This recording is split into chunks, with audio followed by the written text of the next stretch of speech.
Hi students, कैसे हैं आप लोग। आई होप सब कुछ अच्छा ही चल रहा होगा। तो आज का टॉपिक है हमारा बर्नौली प्रमेय की व्यवहारिक उपयोग, practical applications of Bernoulli theorem.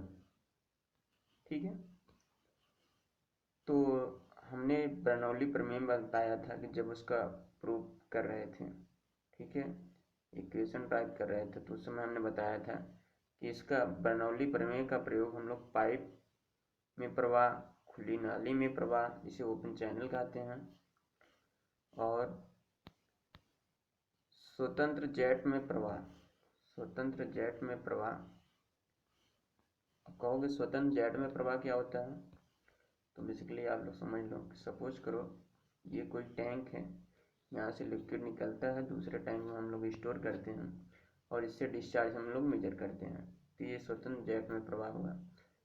ठीक है, तो आज को मेजर करने में हम लोग इसका प्रयोग करते हैं। ठीक, क्लियर है। आगे चलें। इसका अधिकतम उपयोग हम लोग कहाँ करते हैं, विसर्जन मापने में। ठीक है, इसका प्रयोग हम लोग कहाँ कर रहे हैं, विसर्जन मेजर करने में किया जा रहा है। ठीक, विसर्जन क्या होता है हमने पहले बताया था, क्वांटिटी इक्वेशन से ही मैंने बताता हुआ चलाया कि सपोज करो द्रव उसमें टैंक में भरा हुआ है और द्रव बाहर निकल रहा है। ठीक है, तो 1 सेकंड में कितना द्रव बाहर निकला वही क्या है, विसर्जन है। Quantity of fluid per unit time. ठीक है, quantity of fluid per unit time. तो बर्नौली प्रमेय में इसमें कुछ इक्विपमेंट हैं, ठीक है, कुछ डिवाइसेस हैं जिसके द्वारा हम लोग मेजर करते हैं। ये 5 इंस्ट्रूमेंट हैं जिसके द्वारा हम लोग विसर्जन मेजर करते हैं। ठीक है, तो कौन कौन सा इंस्ट्रूमेंट है। नंबर 1 है वेंटुरी मीटर, इसे वेंचुरी मीटर कहते हैं। दूसरा है ऑर्फिस मीटर। तीसरा है फ्लो नोजल, प्रवाह नोजल। चौथा है पिटॉट नली। ठीक है, चौथा है क्या है, पिटॉट नली है। पांचवा क्या है, प्रेडेंटल नली। क्या है, प्रेडेंटल नली। तो बेसिकली आप टेंशन मत लीजिए, सबको बताया जाएगा, एक 1 बाय 1 करके हम डिस्कस करेंगे इस पे, और इसका इक्वेशन भी ड्राइव किया जाएगा। ठीक है, इसमें परेशान होने की कोई आवश्यकता नहीं है। तो आगे चलते हैं। पहला हम लोग पढ़ेंगे वेंचुरी मीटर। क्या पढ़ेंगे, वेंचुरी मीटर। तो पहला हम लोग वेंचुरी मीटर पढ़ रहे हैं। तो वेंचुरी मीटर क्या होता है, वेंचुरी मीटर की सहायता से हम लोग डिस्चार्ज मेजर करते हैं। क्या मेजर करते हैं, डिस्चार्ज मेजर करते हैं। ठीक है, वेंचुरी मीटर की सहायता से हम लोग डिस्चार्ज मेजर करते हैं, वो भी हॉरिजॉन्टल पाइप। सपोज करो ये हॉरिजॉन्टल पाइप है। आप लोग देखे होंगे कि शहरों में वाटर लाइन बिछी होती है, वाटर पाइप बिछी होती है। ठीक है, तो वाटर पाइप में जो है इसका प्रयोग किया जाता है। तो वेंचुरी मीटर का एक सिरा जो है मुख्य लाइन से जोड़ देते हैं, ठीक, और दूसरा सिरा जो है यहाँ से जो प्रवेश करता है मेन लाइन, इससे जोड़ देते हैं, दूसरे सिरे को भी मेन लाइन से जोड़ देते हैं जो बाहर निकलता है। तो यहाँ से सपोज करो इंटर करेगा, इधर से एग्जिस्ट करेगा। ठीक है, यहीं पे हमारा वेंचुरी मीटर लगाया जाता है। क्लियर है। अब इसके द्वारा हमने बताया है कि वेंचुरी मीटर की सहायता से हम लोग क्या करेंगे, डिस्चार्ज मेजर करेंगे। तो आप देखते हैं वेंचुरी मीटर कैसा होता है। देखो वेंचुरी मीटर आपका इस प्रकार का होता है। ठीक है, आप देख रहे हैं कि ये जो है आपका ऐसा बना हुआ, तो इसका कार्य क्या है, इसको हम जो है मेन लाइन से जोड़ देते हैं। जो पाइप, पानी का पाइप आता है, पाइप ऐसे बिछी होती है ना, पाइप घरों तक पहुंचती है, पानी जो है घरों तक पहुंचती है, तो वाटर लाइन, वाटर पाइप बिछी होती है, तो इस पाइप का एक सिरा इससे जोड़ देंगे और दूसरा सिरा इससे जोड़ देंगे, तो यहाँ से इंटर करेगा, यहाँ से एग्जिस्ट करेगा। क्लियर। तो जहाँ से जोड़ते हैं इसको मेन मेन पाइप बोलते हैं इसको भी, मेन पाइप जहाँ से एक्सिस्ट करता है मेन पाइप बोलते हैं। क्लियर। अब जब ये इंटर यहाँ से गिरेगा, पानी वाटर यहाँ से इंटर करेगा, तो इस पाइप को यहाँ से देख रहे हैं सकरा है, यहाँ से कुछ कंप्रेस हुआ है, सकरा है, जिसे कहते हैं अभिसारी। क्या कहते हैं? अभिसारी। अभिसारी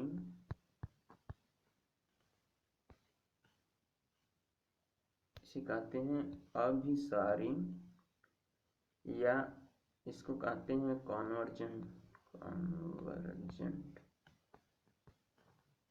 कॉन्वर्जेंट कॉनिकल पाइप, अभिसारी शंक्वाकार पाइप।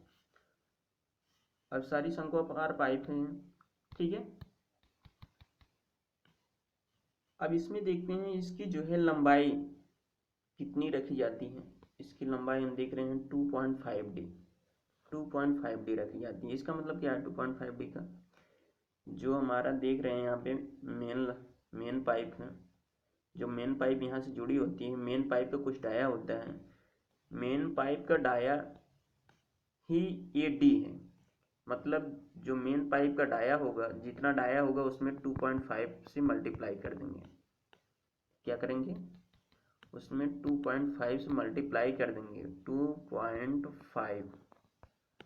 2.5 से उसमें मल्टीप्लाई कर देंगे तो हमारा जो है अभिसारी का जो है, अभिसारी शंक्वाकार पाइप का जो है हमारा व्यास निकल जाएगा। क्लियर है? अब आगे चलें। आगे जो है ये देख रहे हैं सकरा है, ठीक है। इसे क्या कहते हैं? ये जो है सकरा है, इसे क्या कहते हैं? इसे कहते हैं थ्रोट। क्या कहते हैं? थ्रोट कहते हैं। इसका कार्य क्या है अभी हम बताते हैं।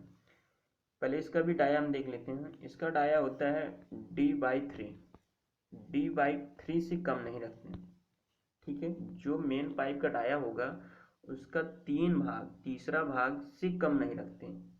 D/3 मेन पाइप के व्यास को 3 से डिवाइड कर देते हैं, उससे अधिक ही रखते हैं, उससे कम नहीं रखते हैं, ठीक। अब इसके आगे क्या है? इसके आगे देख रहे हैं कि इसकी अपेक्षा इसकी लंबाई बड़ी होती है, ठीक है। इसकी अपेक्षा इसकी लंबाई बड़ी है। क्लियर। इससे अपेक्षा इसकी लंबाई जो है अधिक है, इसकी लंबाई अधिक है, तो इसे क्या कहते हैं? इसे क्या कहते हैं? इसे कहते हैं अपसारी। क्या कहते हैं? इसे कहते हैं अपसारी।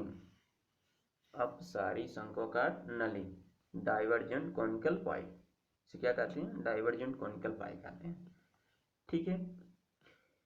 इसकी लंबाई कितनी रखी जाती है? इसकी लंबाई रखी जाती है 7.5। कितना रखी जाती है? 7.5 इंटू डी, ठीक है। क्लियर है?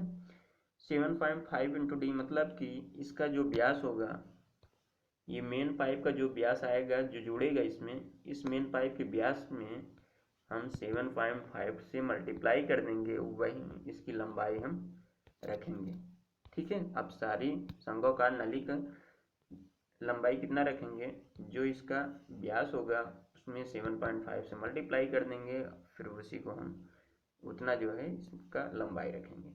क्लियर है? सब कुछ क्लियर है? अब आगे चलें, ठीक है। तो आगे चलते हैं। देखो यहाँ पे ये दो है, ये क्या लगा होगा?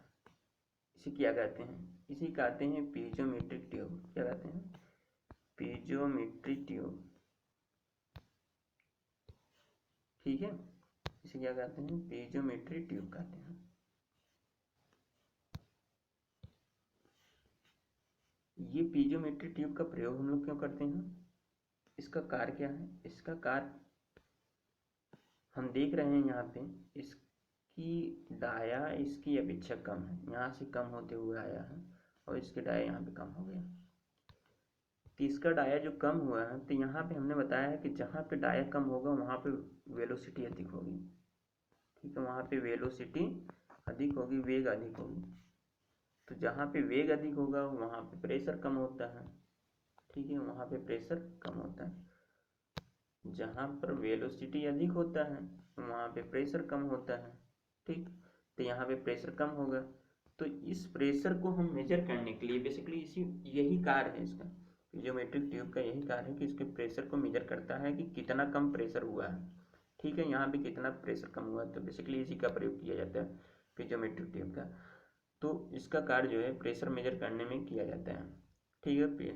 पीजोमेट्रिक ट्यूब का कार्य क्या है, प्रेशर मेजर करने में हम लोग कर रहे हैं, ठीक। क्योंकि यहाँ पे डाया कम है तो यहाँ पे वेग अधिक होगा, और जहाँ पे वेग अधिक होता है वहाँ पे प्रेशर कम होता है, हमने बताया था पहले, ठीक है।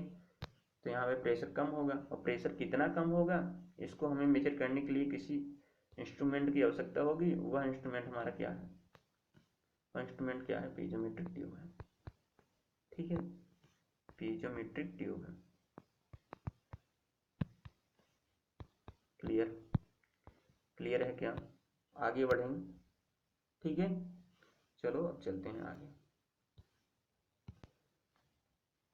देखो, जब द्रव वेंचुरीमीटर में बहता है तो अभिसारी नली में प्रवेश करने के पश्चात कंठ पर उसकी गति बढ़ जाती है, हमने बताया है, ठीक है। इससे पहले हमने बताया था ना कि उसकी गति क्या होती है, बढ़ जाती है, क्योंकि अभिसारी का व्यास कम होता जाता है।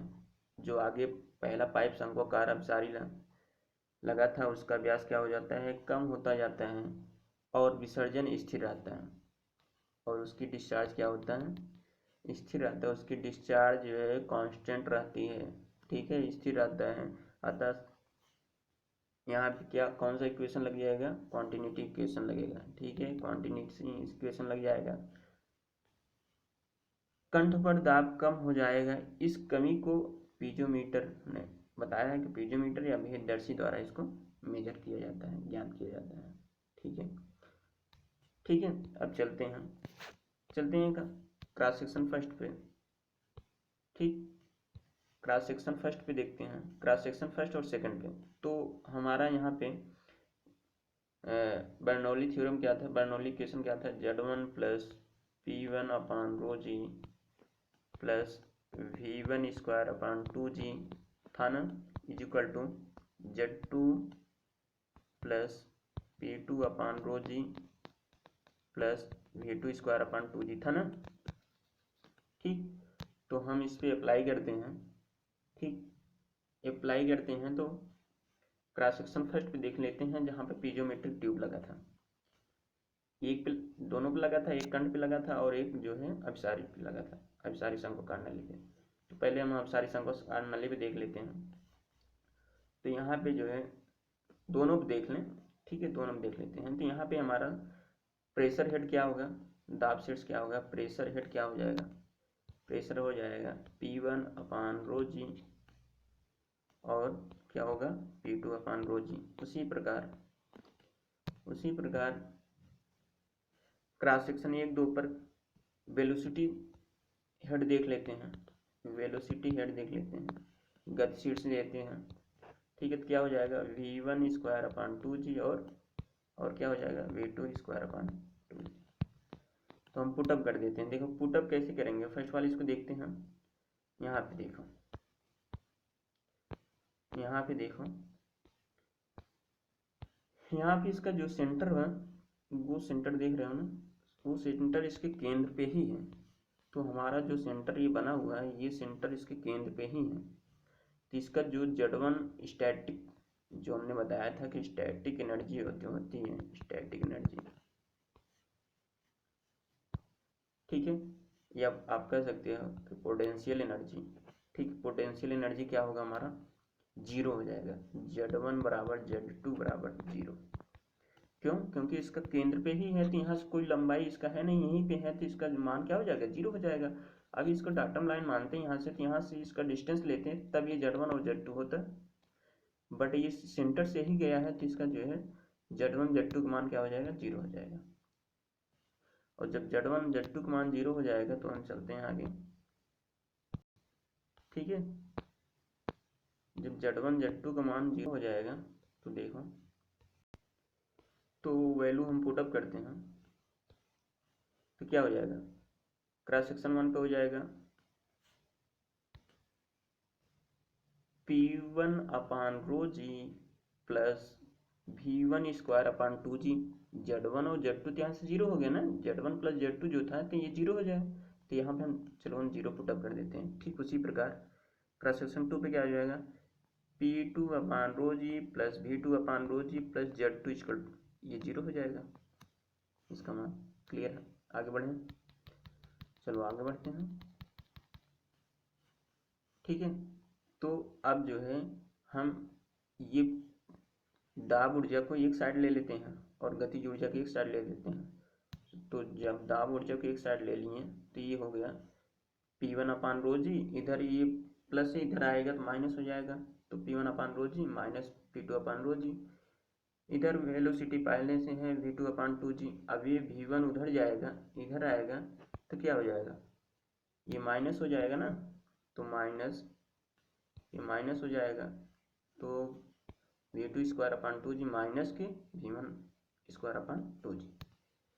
क्लियर है, क्लियर है ना। चलो आगे चलते हैं। अब हम जानते हैं क्या कि P1 upon rho g minus P2 upon rho जी क्या होता है, दाब शीर्ष होता है।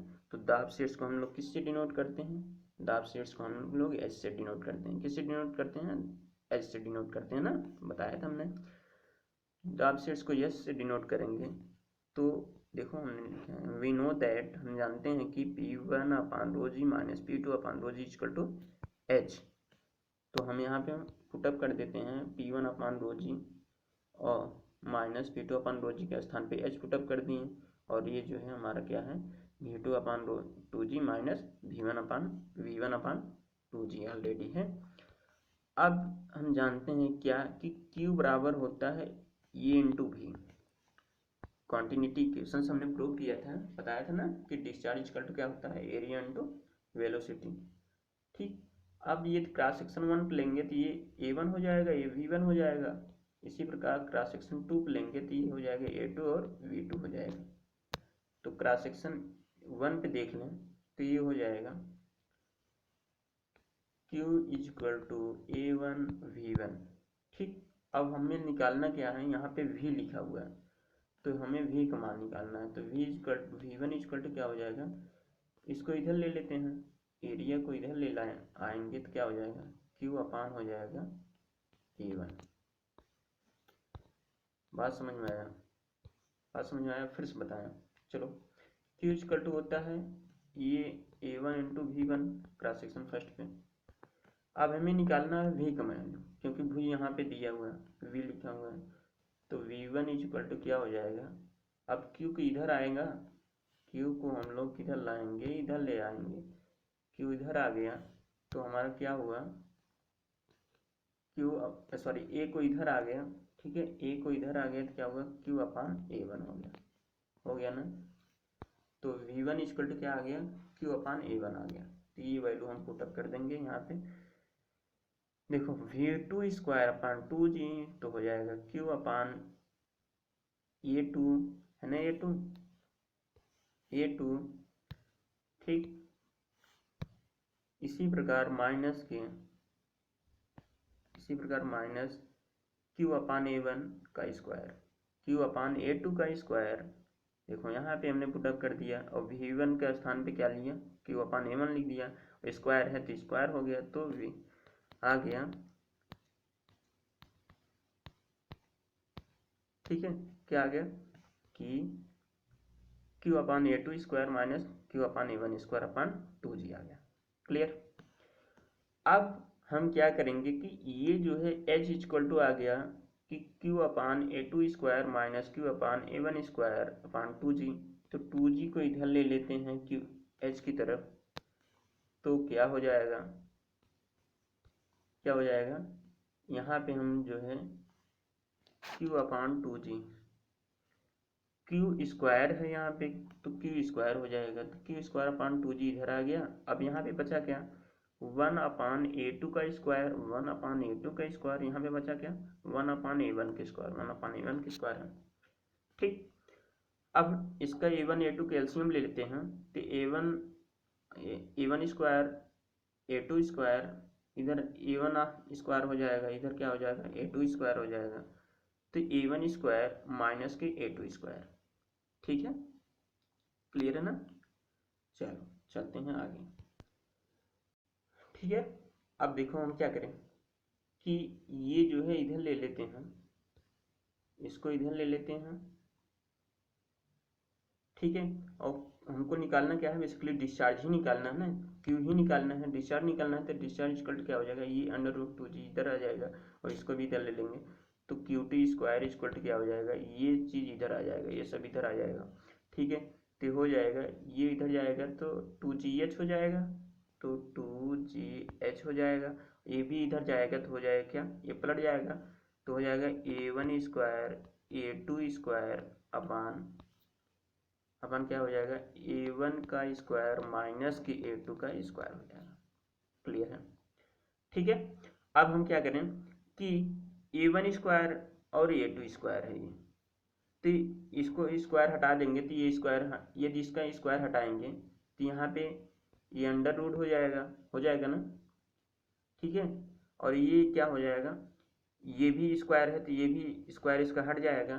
ठीक, स्क्वायर इसका हट जाएगा, स्क्वायर समाप्त हो जाएगा, तो बचेगा क्या, A1 A2 बचेगा, लेकिन यहाँ पे तो माइनस है, इसको तो हम हटा नहीं सकते, तो ये अंडर रूट हो जाएगा।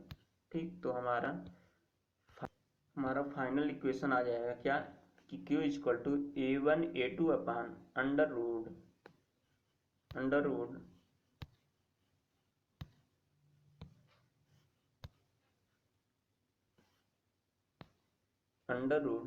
A1 square minus A2 square under root 2GH। Clear है। ठीक है, क्लियर। अब देखते हैं आगे। सपोज करो हम K is equal to A1 A2 upon under root A1 square minus A2 square under root 2G। ठीक है, K बराबर हम मान लेते हैं कि A1 A2 upon under root A1 square minus A2 square under root 2G, इतना K मान लेते हैं। इतना हम क्या करेंगे, K मान लेंगे। ठीक है, इतना जो है हम K मान लेते हैं, इधर से H को छोड़कर इतना हम क्या कर लें, K मान लें, ये K मान लेते हैं। ठीक है, तो क्या हो जाएगा, Q इक्वल टू हो जाएगा K अंडर रूट H आ जाएगा। ठीक है, इतना जो है हम इसको क्या मान लिए, K मान लिए, तो क्या हो जाएगा, Q equal to K under root H आ जाएगा। कोई दिक्कत है। ठीक है, हमारा आ गया Q equal to K under root H आ गया। ठीक है,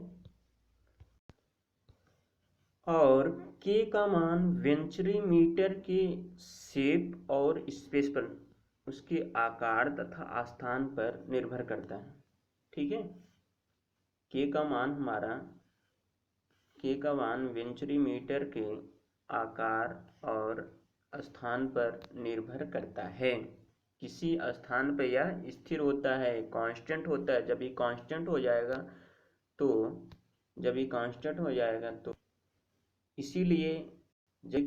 जाएगा तो इसीलिए हमने K इक्वल टू माना था A1 A2 upon under root A1 square minus A2 square under root 2G।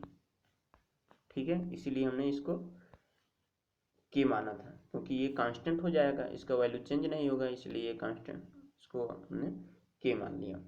ठीक, अब आगे देखते हैं। इसमें जो है घर्षण हानियां नगण्य माना जाता है। जब हमने इसका इक्वेशन करना स्टार्ट किया तो इसमें सबसे पहले इसके घर्षण हानियां नगण्य मान लेते हैं। नगण्य मानने के बाद, क्यों नगण्य मान लेते हैं, क्योंकि इसमें जो है ड्राइव करने में क्योंकि घर्षण नहीं मानेंगे तो ये इक्वेशन जो है हमारा निकल नहीं पाएगा। ठीक है, हम ड्राइव नहीं कर पाएंगे, इसीलिए इसको हम नगण्य मान लेते हैं। ठीक, लेकिन वास्तव में ये नगण्य नहीं होता है, दाब सीट से अधिक होता है इसका मान। जो घर्षण का मान होता है वो दाब सीट से अधिक होता है। जो H निकाले हमने, वो जो है इस एच से अधिक होता है फ्रिक्शन का मान, ये हमारा फ्रिक्शन जो होता है वो फ्रिक्शन का मान इस प्रेशर हेड से अधिक होता है, ठीक है। तो इस त्रुटि को दूर करने के लिए एक कांस्टेंट हमने कोफिशिएंट यूज किया, इस त्रुटि को दूर करने के लिए कोफिशिएंट प्रयोग किया जाता है। कौन सा कोफिशिएंट? इस कोफिशिएंट को हम इस गुणांक को हम सी से डिनोट करते हैं, ठीक है। इस कोफिशिएंट को, इस गुणांक को हम सी से डिनोट करते हैं और इसका मान जो है, इसका मान लगभग 0.97 होता है। इसका मान कितना होता है? 0.97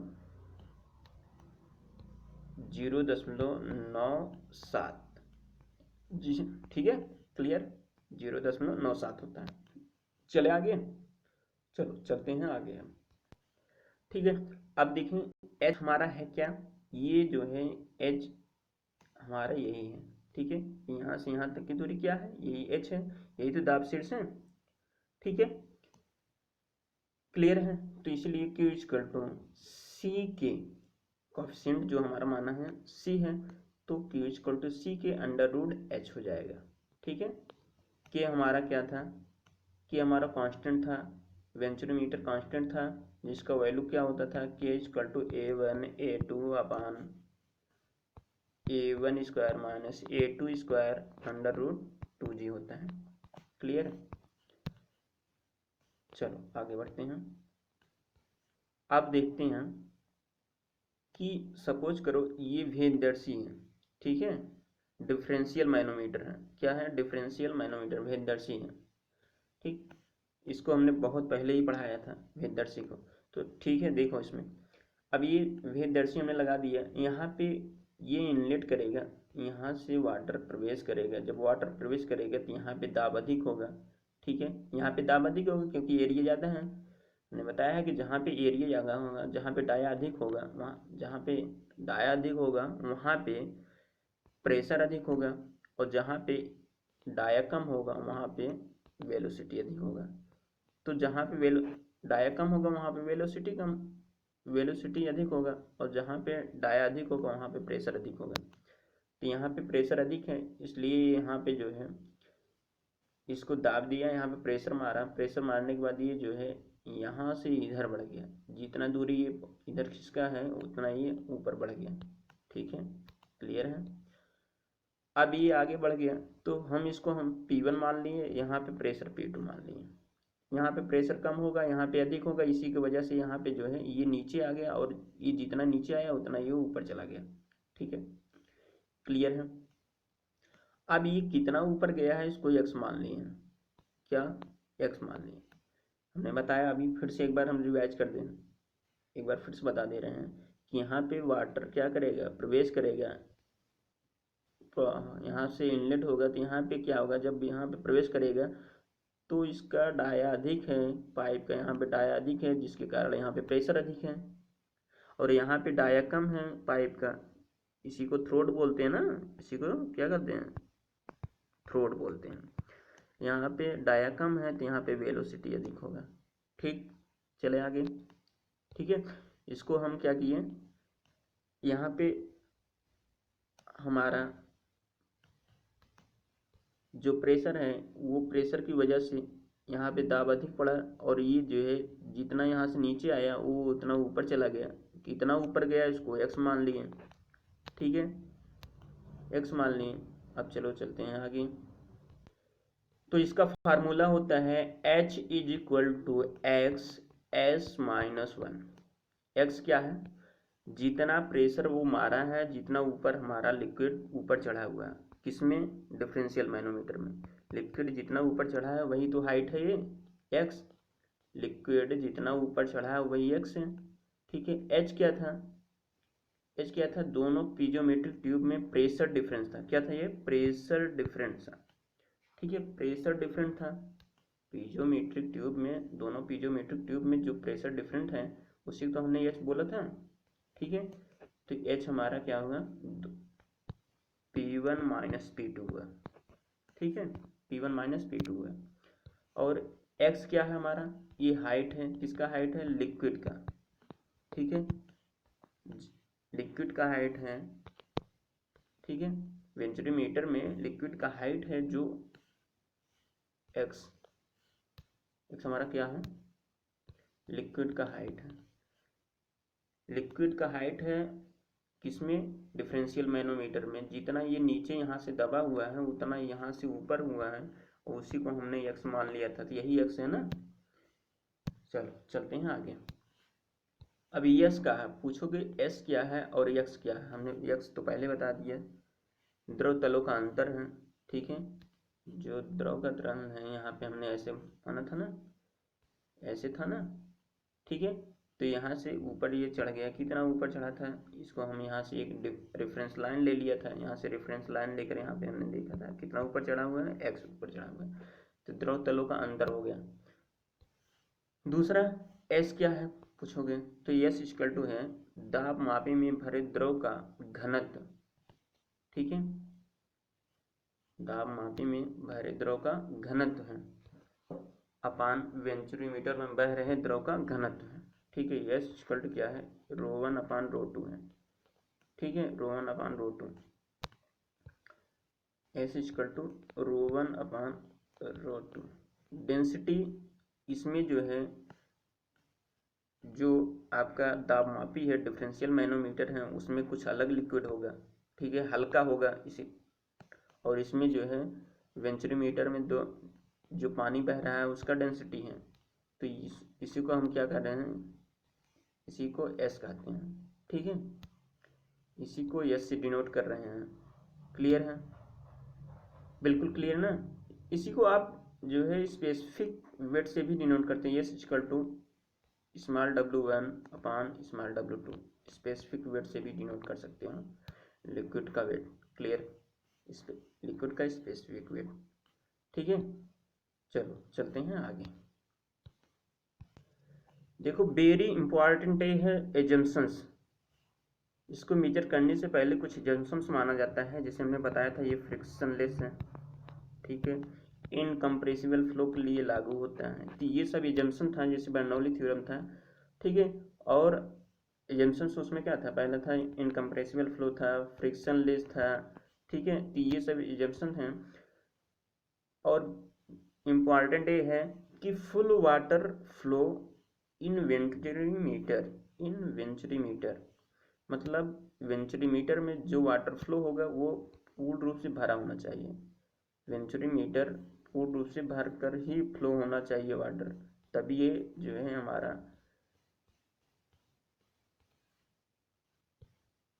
तभी हमें डिस्चार्ज जो है मेजर कर पाएंगे, ठीक है। तभी हम सही रूप से डिस्चार्ज मेजर कर पाएंगे जब ये हमारा वेंचुरीमीटर पूरा भरकर बहेगा, ठीक है, वाटर पूरा भरकर बहेगा। आगे, pressure at throat of water flow more than 2.5 metre, ठीक है। कंठ पर पानी का प्रवाह का दाब 2.5 मीटर से अधिक होना चाहिए, 2.5 मीटर से अधिक होना चाहिए। जो